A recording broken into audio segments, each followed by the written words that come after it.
Hello, everyone. Welcome back. Today, we are going to be talking about speaking, and we're going to prepare for the task 3 for speaking, which is the final speaking task. So, let's talk about what we're going to do for today. You're going to learn the skills that are needed for speaking task number 3, and that includes vocabulary used for your answers. Okay, so this is really important that when we're answering these questions, we're using a good wide range of different English vocabulary. It doesn't have to be the fanciest words ever, but making sure that you know the relevant words that are related to the topic, right? So, for example, if the topic is about finance and we're talking about how houses go up in value and cars go down in value, right? Rather than just using the terms go up in value, well, there's a word for that called appreciation, right? Or cars go down in value.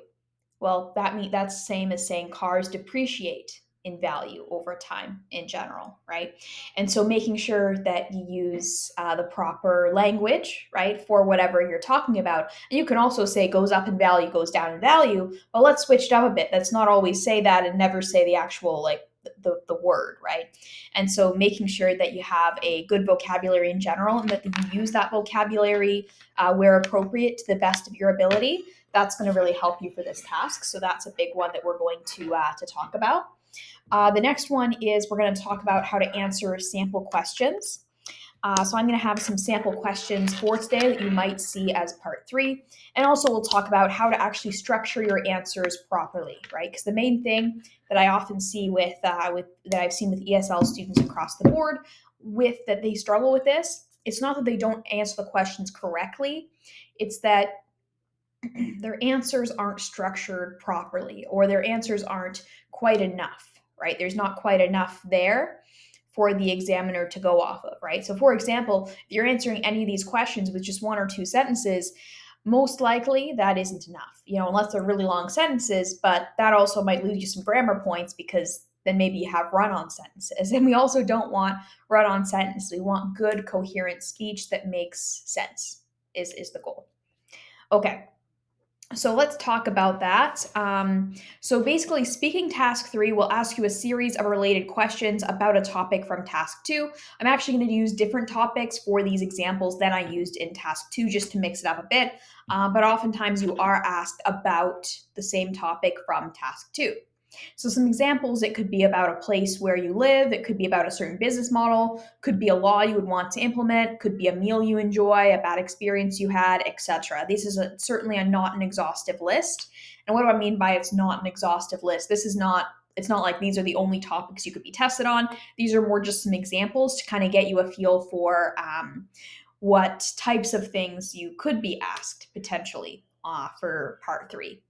So nothing too complicated, right? Nothing you'd have to do crazy amounts of research on, but certainly to make sure that you can understand a variety of different topics and vocabulary and make coherent and fluent sentences in English, speaking about them in in an appropriate manner. So let's talk about how to structure answers. So first thing is be sure to directly answer the question that's being asked. So don't answer a different question or try not to go off track. Try to make sure you're directly answering the question that's being asked. This is something that most people are really good at doing, right? The problem is sometimes people will stop here and not continue on and talk more about their answer, right? So first thing, yes, directly answer the question. Yes, I agree with that statement. No, I don't agree. Or yes, I think that students should wear dress codes at work. Sorry. Yes, I think that public schools should implement dress codes. No, I don't think public schools should implement dress codes, or whatever it is that it's about. Make sure you directly answer the question in a full sentence. Then the second one is to use at least one reason to explain why this is your answer, right? Why do you think that public schools should have a dress code? Or why do you think they shouldn't have a dress code if you think they shouldn't have one, right? Why do you think what you think? And of course, every answer is okay. You can answer the question directly however you'd like to, right? You could even answer an opinion that isn't your own opinion if you feel that it would be easier for you to explain that answer, even if it's not actually what you agree with, right? Maybe there's one one certain way that it would be easier to argue. So you're going to go with that, and that's totally fine. Okay. This is about assessing your English ability. Um, Not necessarily about, how well does your opinion align with the examiners, or, with your actual thoughts or things like that. Or maybe it's just not something you've thought that much about, right? Maybe you haven't given much thought to, how come this TV series is my favorite and it beats it blows every other TV series out of the water, right? So that's that kind of thing. Then they ask you to give an example to support your claim. So you've given a reason, give an example of how that reason is supporting your claim that yes, this is good, or no, this is not good, right? Also, be sure to speak clearly, fluently, and with proper grammar, right? So we've talked about, we talked more about this in the grammar section in more detail. Basically, pauses where they make sense, no pauses where they don't make sense in general, and just speaking clearly, fluently, right, in a proper way, as opposed to speaking with too many breaks where it isn't really making sense. Also, be sure to use a wide range of vocabulary that strengthens your argument, right? So, knowing the proper vocabulary is going to be key here, right? So, just having good vocabulary in general will help you. So, do try to use different words, right? As many different vocabulary words as you can without making it take away from your point, right? So, of course, the vocabulary you choose should also be relevant to the topic and should make sense with the topic, but also just using the same words over and over and not really having any different vocabulary where it does make sense. That's what we want to avoid, right? We want to make sure we have different vocabulary that makes sense with the topic. All right, let's move on to IELTS sample test question 1A. So here they ask, what is one important quality in a good manager in a workplace setting? So, first thing we want to do, we want to answer the question directly. So, one good quality in a good manager would be blank, whatever you think it is. Or you could word it totally differently, but first sentence should just be answering the question. Then we're going to explain your reason and give an example. And then the other two things from our original list were just being sure to speak clearly, fluently, and with proper grammar, and also to use a good range of vocabulary words, right? Using words that make sense in the context of the question. So, one way I could answer this is I could say, one important quality in a good manager in a workplace setting is honesty. The reason is because when someone shows honesty, people are able to trust that manager better, which builds for a more healthy workforce. And then I could give an example of how, then next I could give an example of maybe how not doing this could, make things not go so well, right? Or an example of how someone was honest and it benefited them, right? So either one of those is good. I could maybe give an example of how my manager was very honest about what was going to happen in the workforce in the next few weeks, some upcoming changes, and that made the team trust this manager more. And so the team was more receptive and was more willing to do what it took to get the projects completed in the manner they needed because the manager was honest with them, and that caused the team to make the workplace more of a priority, right? Or I could give an example of how a manager was dishonest. A manager was dishonest about or disclosed information they weren't supposed to, or maybe the manager said that someone was going to be getting a promotion soon and then they did not follow through with that promotion, something like that. And so it caused not only that person to no longer trust the manager, but other team members to no longer trust the manager or have respect for this manager. And so that manager ended up, their team didn't do very well because the people on the team didn't really respect the manager very much after that. They recognized that this wasn't a very honest manager, right? So that could be an example as well, right? So any kind of example you want to give is fine as long as you give an example that supports what you said earlier. Okay. What was a negative experience that you had with the manager and how did it impact your work? Okay, so I'm sure most people have at some point had a bad experience with a manager. If you have not, Make something up. Okay, make up what do you think would be a bad experience. Could be from a TV show. For example, one that I always love to use is Mr. Ellert from The Middle. He was not a very good manager. Mr. Ellert continually called the workers a bunch of sorry losers, the sorriest bunch of losers he's ever saw. He would consistently say very sexist remarks and racist remarks in his workplace. What else did he do? I feel like there's more things he probably did other than those two. Oh, right, right. He lied. Oh, here's another one. He lied to one of the workers, Frankie, and told her that they were going to a seminar. But he was actually taking Frankie, he was actually making Frankie take him to his colonoscopy because she needed to drive him back after. But he was not honest. She did not find out about this until they were already going to the seminar, right? So there you go. Mr. Ellert was not a good manager, and we heard a few reasons and some examples as well of how he was not a good manager. He was dishonest, and that led to Frankie being quite upset and not really trusting Mr. Ellert much anymore. Not that she did before, but made things worse. So that was bad experience she had with Mr. Ellert. But anyway, I will give an example of a bad experience I had with a manager. At one point, I had a manager who she was very kind, but she was not very good with I think managing the people, and she didn't have very constant email communications. And unfortunately, this resulted sometimes in people not showing up for the shifts that she felt they were supposed to, because they got email notifications about these shifts they were supposed to work very last minute, so they had already made other plans.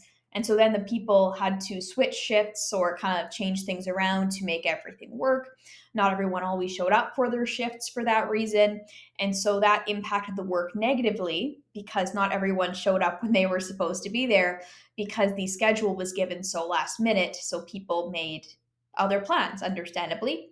And so making sure to give the schedule in a timely manner, not just a few hours or a few days before, would make the experience of the workers better and would impact the work in a more positive way. For example, right? We answered the question, we said what the negative experience was, we explained the reason, and we gave an example as to how that impacted the work badly, right? So that's important. Now, I mean, that's a much less extreme example than Mr. Ellert, right? Doesn't have to be something super extreme like him, right? Yeah, oh my goodness, he so much wrong. But anyway, yeah, my manager thankfully was not anywhere close to that bad, but that was a negative experience that I had with a manager at one point many years ago. So there we go. All right, the next one. Do you think a good manager with quality leadership skills can help the overall team succeed in their roles? Okay, so first of all, I need to answer the question. So, do I think that it would or wouldn't? So, my personal answer would be yes, I absolutely do. I do think that having a good manager with good leadership skills can help the overall team succeed in their roles. Absolutely. Or maybe you don't think so, right? You might also argue that no, I don't think a good manager is going to really help the overall team succeed that much in their roles because they're going to do however they're going to do regardless of the manager, right? So that could be your answer as well. My answer, I guess, maybe is somewhere in between those, but closer to the yes. I do think that a good manager is key and is important in helping the overall team succeed. So now I need to argue my case. What is my reason for believing what I believe about that? Well, when a manager or a mentor is there and watching over what people are doing and giving them good feedback that they can implement to improve their work even further, that helps those people grow and do better, right? So that means those people can be more successful at their jobs than they would be able to be otherwise because they can take that feedback and implement it. Whereas if the manager doesn't give any feedback at all and doesn't really have those good leadership skills, then sure, the workers may decide, yeah, I'm going to do my work. I care about my work, but they don't get that feedback. They don't get that support that they might need to go from being good at their jobs to being really good at their jobs and to moving up in their jobs and improving the overall quality of the work in that workforce. And so absolutely I do. One example is I was teaching at a school in Toronto, and my manager would regularly do at least once a week. She would do a check in with me and a check in with the other teachers. She would take a look at our tests and exams we made for the students, and she would say all the things that she thought were good, and also what we could do to improve for the next time. And then I would revise the exam or the test, and then I would send it back, until it was good to her satisfaction. And usually, if I just implemented the things that she suggested, then it would be even better after that. And so that's not to say that before I met her, I was a bad teacher. However, because of her guidance, I became even better teacher. There was a lot that I could learn from the manager, or I guess the principal, at this school that I worked for, right? And so that's a great example of a manager having good leadership skills contributing to my success in my role. Because, yes, I was willing to implement the feedback and do what she asked, but she also took the time to sit down with me and give that feedback. Whereas had I not known how to improve the tests and the exams and anything else, I wouldn't have done so. And so there's my example there of an example specifically where a good manager did that for me. Now, it doesn't actually say it has to be used specifically, so you could make up an example just in general too if you didn't have a personal one, or you can share a personal one. That's totally fine too. Okay, awesome.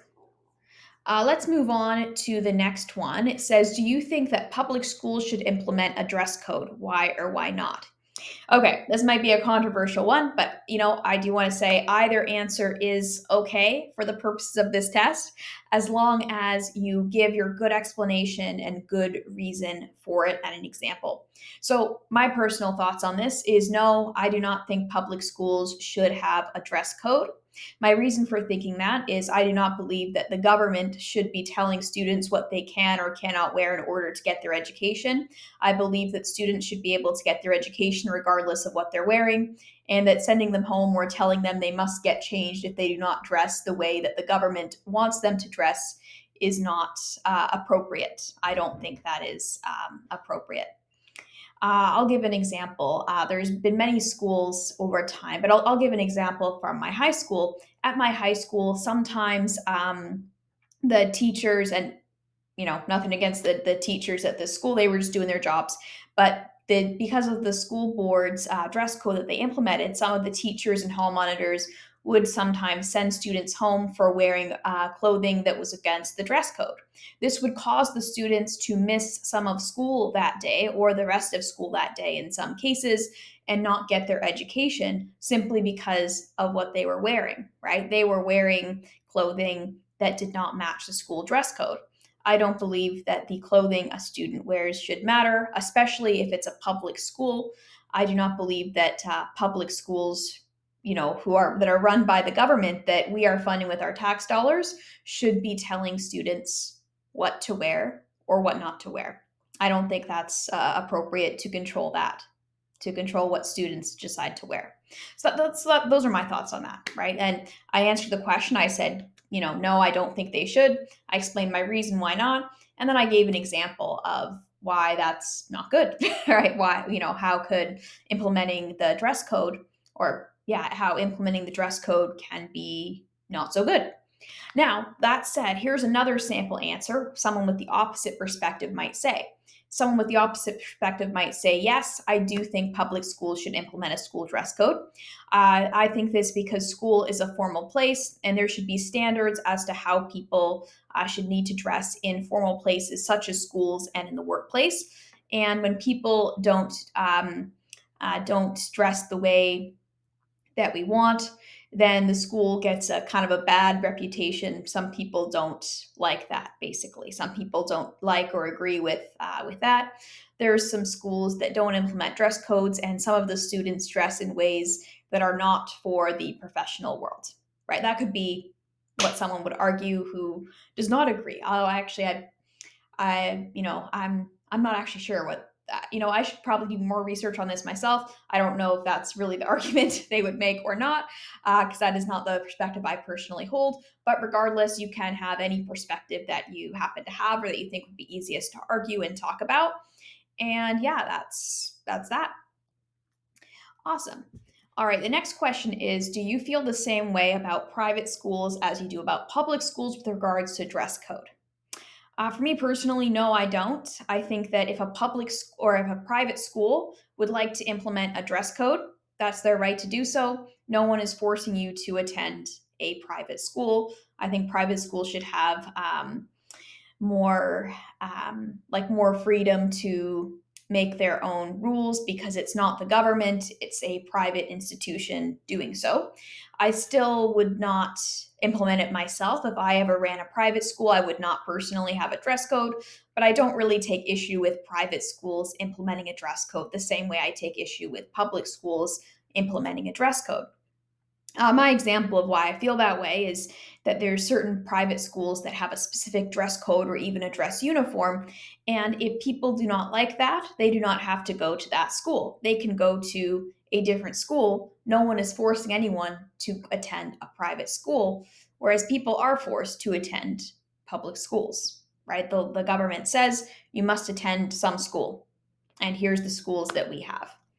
I also feel that way because it's not with private schools, it's the school deciding as opposed to the government deciding. And we don't fund private schools unless we choose to enroll our children in private schools. With public schools, we are funding them regardless of whether we actually get a say in, what our students wear to school, right?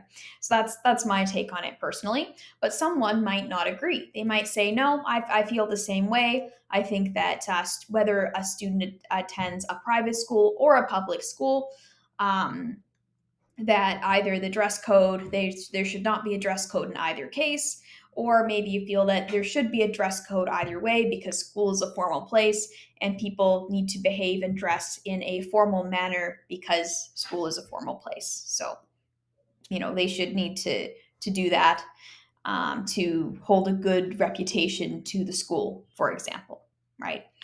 Awesome.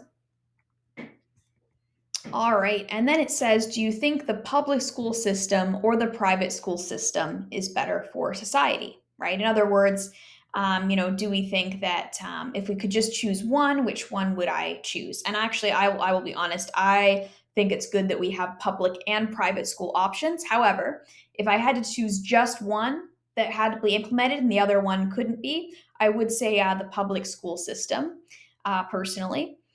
The reason for that is because private schools are privately run by organizations other than the government, and they cost money for students to enroll. Some parents would not be able to afford to enroll their students in private schools, especially because private schools can cost. I mean, it depends. Some private schools don't cost quite as much. They might cost $5,000 per year. Others might cost up to or even above like $30,000 per year. But even a less expensive private school, low income families would not be able to afford to send their children to school. And so that would result in some children not going to school at all, or some families going into large amounts of debt that they're unable to repay, or sometimes the cost of schooling could take away from that child getting other things that they need, or that family getting other things they need, like good quality food and shelter and things like that, if all their money is having to go to enrolling their child in a school, even an inexpensive private school. With the public school system, every property owner in the area pays a certain amount for their property tax, and a portion of that money goes to the school. And so, regardless how many students you enroll in the school, it does not cost any additional dollars to send our kids to school. It's already included by what we pay in our taxes. And so, no family would be unable to send their child to school. Even if they had unpaid taxes, the government would come after them for those, but their child is still going to be able to go to school. So there's my reason, and there's my example of some families would not be able to afford to put their children in private schools. So if I had to choose just one, I would say let's keep the public school system then, because of the affordability reason. Now, that said, someone might argue the other way. Someone might say, no, I'd prefer the private school system. They might prefer that because with private schools, parents' expectations are higher And there's also sometimes higher standards with the private schools because parents, they get to choose which private school they enroll their kids in. And so the private schools that are the best schools are going to get more enrollment and are going to be more successful in the business. And that encourages every private school standards to be raised. Whereas one problem with public schools in some cases, there's some private schools where they don't have very high standards at the school because it's just whatever the government can afford, whatever those taxes can pay for, however that budget is implemented. And if it's implemented wrongly, well, that doesn't matter. We still have to pay our taxes. If a private school implements their budget incorrectly and doesn't do a good job, parents could just say, well, I'm no longer spending money on that school. We're going to spend money on this school that is doing better, right? And so there are benefits like that to the private school system in the free marketplace. So that could be someone's argument for why the private school system is better for society, for example, right? But yeah. So there you go. There's a couple things. Now, the main thing I want to stress here is did we answer the question? Did we say whether public school system was better or private school system was better? In both examples, yes, I did. Did we explain why? And did we give an example of how that could benefit in someone in a certain case, or maybe an example from a certain region of something that has happened or that could happen in theory if we just made all the schools public schools or made all the schools private schools in a certain area. So there we go. All right. Here's the next one. What is one benefit of a public school that a private school would likely not offer? Okay, so one benefit of a public school is that it does not cost any additional dollars to send your child to public school. And so even students from low income families face less barriers when attending a public school, right? One kind of example going in with that is that with public schools, they provide a way of getting to school, right? They provide a school bus, or at least in Canada, or at least in Ontario specifically, the places I've grown up, they do, right? As long as you're going to your home school, they will provide a way for you to get there each day. And so a family that doesn't have a car or doesn't have a very big transportation budget, their student is going to face less barriers when trying to actually go physically in person to go attend that school because of what's being implemented at the public school level. Whereas with private schools, they would likely not offer that. They would say, well, your kid could, maybe there is a private school bus that does take the kids to school, but it's going to cost extra money, right? It's an extra service that's being offered in addition to the actual school part. And so, of course, it's going to cost extra money for that, right? And so someone from a low income household is going to have a harder time. The family's going to have a harder time not just paying for the school, but also paying for all these extra costs, right? Another example is books, right? In public schools, you don't have to pay for the books unless you lose the book, right? Everyone gets kind of like a library book, but you get to borrow it for the whole year, and then you give it back at the end of the year. And as long as you give it back, you're good to go. In private schools, you have to buy all of your own school books, right? And those school books can cost hundreds of dollars. They can be very expensive. And so what's going to happen is some of the lower income students are not going to have the book that they are supposed to have, and therefore they're not going to be able to succeed as well as students whose families could afford the books, unfortunately, because the books are very necessary oftentimes, right? So that's a benefit that a public school could offer, where low income students face less barriers in attending a public school than they would a private school. So that could be one. What is one benefit of a private school that a public school would likely not offer? So I think private schools. Oh, that's a hard one because there's a lot of ways we could go here. There is a lot that I think private schools offer that the public school system would not necessarily offer. Oftentimes, public schools they rely on public funding and to see if do we have enough public funding to run all these extracurricular activities. And in the case that they don't, or in the case that something happens, or some strike or something like that, then the students don't get extracurricular activities. If it's not in the budget, it's just not in the budget. Whereas with private schools, they're more likely to have a higher say in having those extracurricular activities for their students. Now, it probably does cost extra money to, to enroll in those, but that's besides the point. It's because they are charging that extra money for all of those things. They're going, as long as there's enough student interest, all of those activities happen regardless of strikes or regardless of whether or not the government got enough public funding that year. It doesn't matter. If you sign your child up for this specific extracurricular activity, then fantastic. They get to do it. They're good to go because it's funded by you, right? And then that way the activities that are most wanted always have enough funding. We don't ever run out of space, right? Because we just continue to get more and more money for those activities from the parents whose students are interested. So if there's 100 students interested in a certain activity, yes, we'd have to hire more teachers for that activity, but we have the money to do so because all those parents are paying.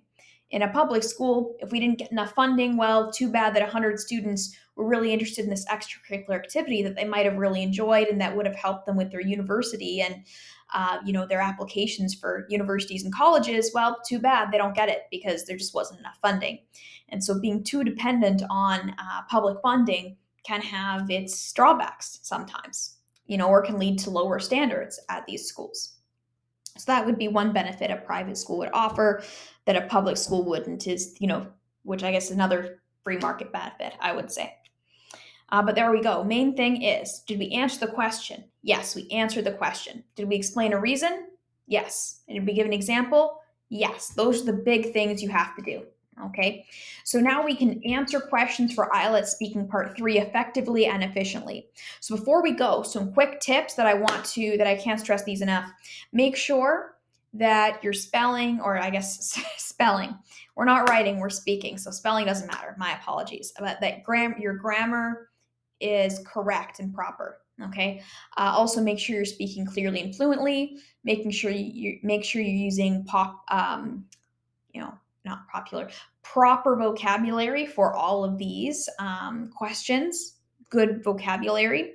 And also, one last biggest thing is make sure when you're asked something like this, don't just say one sentence. So for this, actually go into more detail. So for this one, for example, don't just say a benefit of a private school is that there's more reliability in funding for extracurricular activities. That's a great place to start, but why is that? What is it about private schools that leads to that?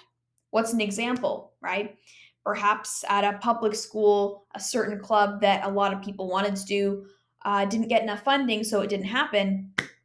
But if it was a private school and all the parents were paying a certain amount for it, it would have been made possible, right? That could be an example. So making sure you go through all the steps and don't just stop with, I answered the question with a sentence or two. Okay, we're done now. No, no, absolutely not. Making sure that you're explaining your reason and giving an example too are going to be key here. All right. Well, good work today, everyone. That is it for today and for the speaking part 3. If you would like to do some one-on-one with me to practice this, absolutely, there is a sign up. There's a sign up sheet. You can absolutely do that, and we will meet. We will get this. We'll get the show on the road. I will give you feedback according to the IELTS criteria for how they mark all of this, and I will see everybody for the next part if you are taking other parts of the preparation course as well. Well, either way, though, I wish you the best of luck, and we'll see you soon. Bye, everyone.